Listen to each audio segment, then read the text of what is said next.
Their bodies, burned by the sun and stained yellow from the raft dye, had widowed down to skeletons. Sharks glided in lazy loops around them, dragging their backs along the rafts, waiting. This quote is from the preface of my choice book, Unbroken, explaining survivors of a plane crash who fight for their lives for months stranded in the middle of the Pacific Ocean. Louis Zamperini is the main character of this nonfiction book. The author of Unbroken is Laura Hillenbrand. The book first opens with Louis, who is nicknamed Louis, as a troublesome boy. Louis always found a way to get into trouble. An example of this is on page 7. When a teacher made him stand in the corner for spitballing, he deflated her tires with toothpicks. Louis quickly transitions from this delinquent child into a world-class runner, becoming so fast that he even competed in the Berlin Olympics in 1936. He ran in the 5,000-meter run, and although he didn't come in first, the crowd cheered for him more than the actual winner, due to his insane last 400 meters passing lots of runners. Louis' stunning finish even caught the attention of Adolf Hitler, who shook Louis' hand after the race, congratulating him. Returning home from the Olympics, World War II started. Louis gave up his running career and possible further Olympics to fight for his country, flying B-24 bomber planes. These planes were known for their instability, with many cases of them plummeting mid-flight into the Pacific.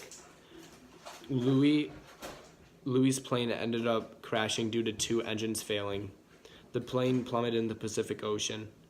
Louis would spend 47 days enduring inhumane circumstances floating on the life rafts, including head injuries, a crewmate being selfish, one crewmate dying, Japanese planes shooting at them, and surviving with little to no food or water. Louis and one of his remaining crewmates, after 47 days of being stranded, is picked up by a Japanese boat.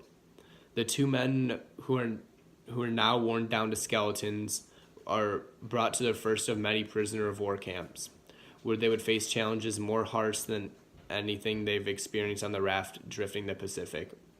The antagonist of this story is introduced in the second camp, Murashimu Wanatambi. He is nicknamed the Bird by the prisoners at the camp. He makes it his primary goal for Louis to suffer over all the other prisoners in the camp, making him starve, dehydrate, and do back-breaking labor until he collapsed.